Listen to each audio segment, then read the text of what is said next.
Hello everyone and welcome back to another video. Today we're going to be looking at the vampires of the movie Daybreakers. I'm just going to start with a general overview of the vampires in this movie.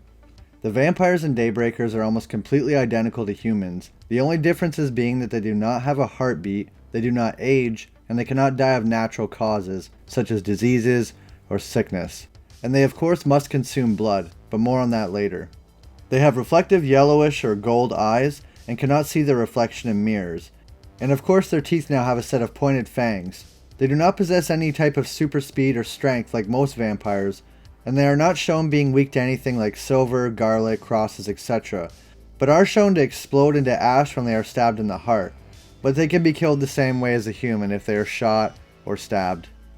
The vampires do seem to be more resistant to pain, possibly because their bodies are dead. This is demonstrated when Edward is shot in the arm with a crossbow and seems to brush it off like nothing happened, and removes it himself with minimal to no pain.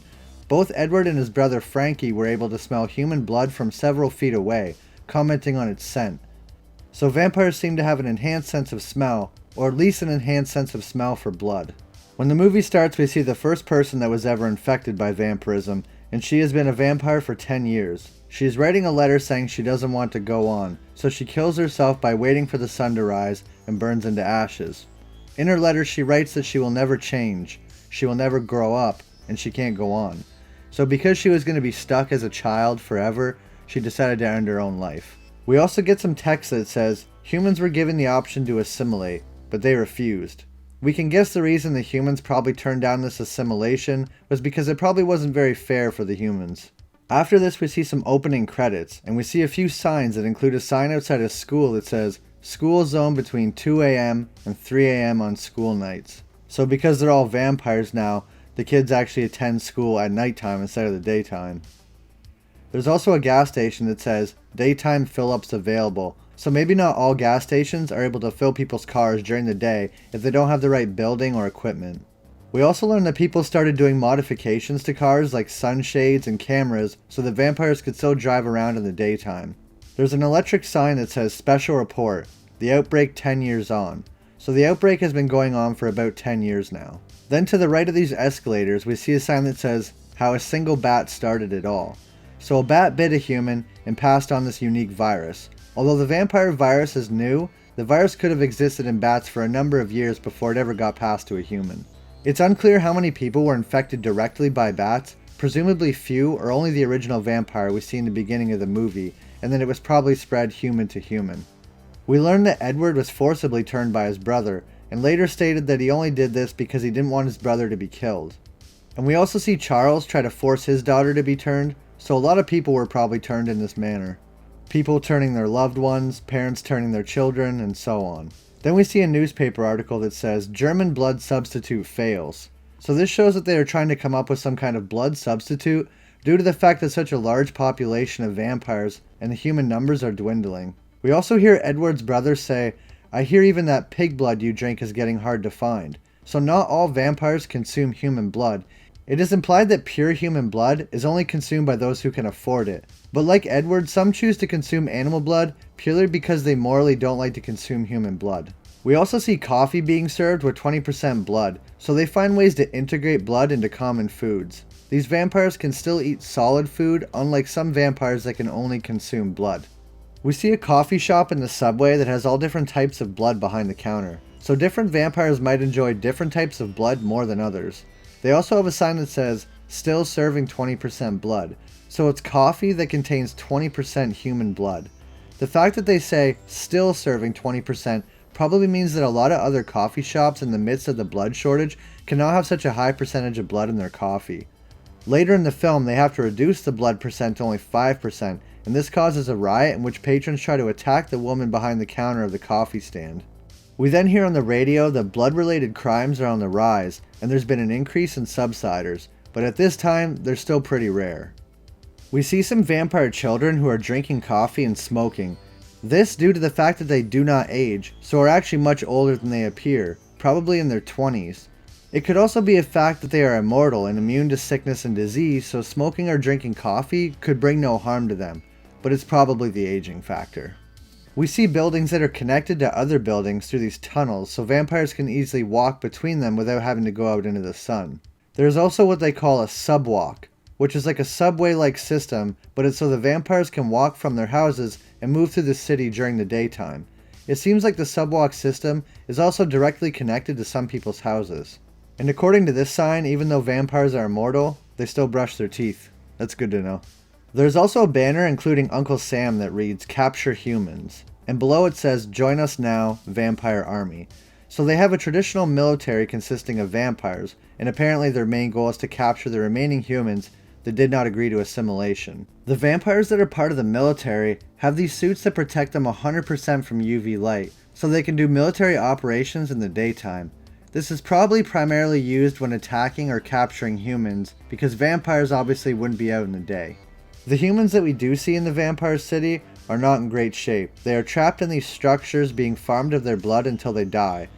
They all look extremely weak and malnourished, with devices going into their necks. Some are suspended many feet in the air. As the movie goes on, we see the humans in this room dwindling, representing how they are running out of blood. Close to the end of the movie, there's barely any left.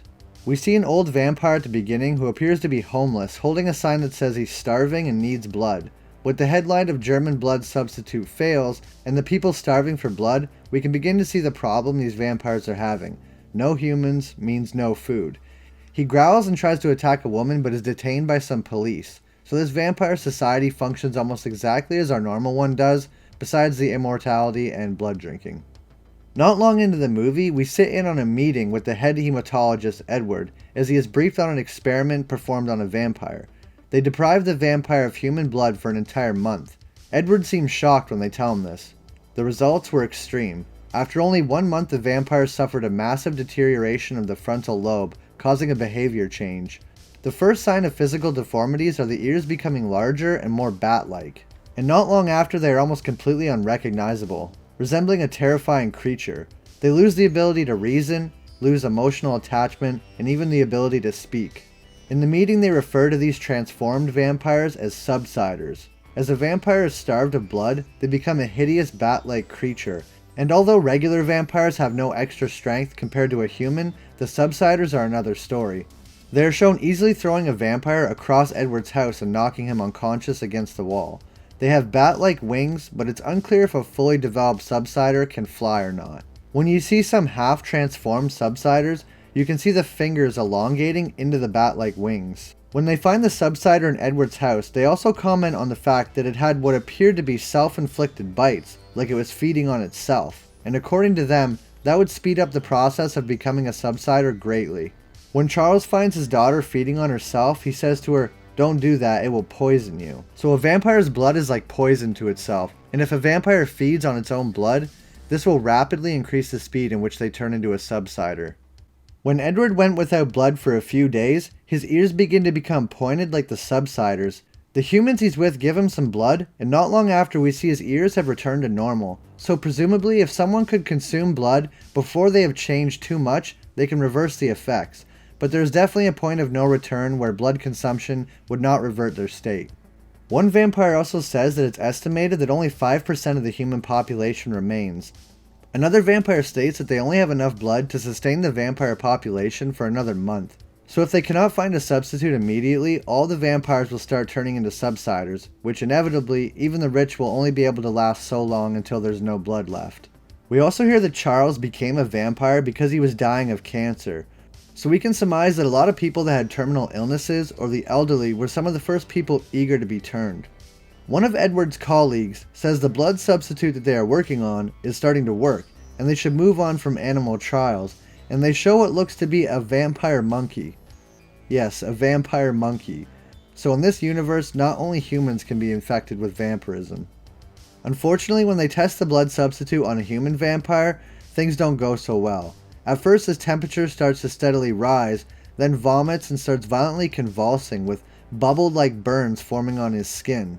But then suddenly he stops convulsing and his skin returns to normal, until a moment later when his head literally explodes. So coming up with a viable blood substitute is proving very difficult. Again, at the beginning of the movie, we see an article saying German blood substitute fails, so presumably they are all working on this problem all over the world, but still cannot find the answer.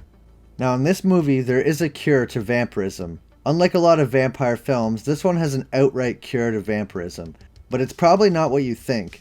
While the character Elvis was speeding around in his car while driving in the daylight because he says, "Daylight driving is the best. No cops, less traffic." But he comments that he was starving for blood and it was playing tricks on his mind. He accidentally drives into a barrier and is launched through the front window and catches fire in midair because he is exposed to the sun. But he lands in some water that puts the fire out. When he climbs out from the water, he realizes that he's human. When describing this, Edward asks if he remembers anything specific about the event. He says that it felt like he was hit with a bolt of lightning that restarted his heart, and that it was like someone let the air back in the room. Edward states that they have tried applying UV light to vampire blood directly, but with no results, so he thinks that maybe you have to treat the blood while it's still in the body. Edward then tries to recreate what happened to Elvis, and eventually succeeds in exposing himself to just the right amount of sunlight and then putting out the fire, and this successfully restarts his heart. During an altercation, Edward's brother, who is still a vampire, bites Elvis, who is the first person to be cured of vampirism. And somehow when Frankie feeds on the treated vampire blood, it turns him back into a human. So once someone has been turned back into a human, their blood can be used as an antidote to turn other vampires back into a human. There's a really great scene in this movie where this mechanic comes into play, and it's one of the coolest scenes in the movie. I won't spoil it too much, because if you're a fan of vampire movies and you haven't seen this movie, you should really check it out.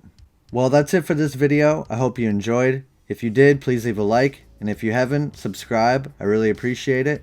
If you guys have any suggestions for what movie I should do next, please leave them down below in the comments. The next movie that I'm going to be covering is the movie Priest. So again, thanks for watching. Hope you enjoyed, and I'll see you in the next video.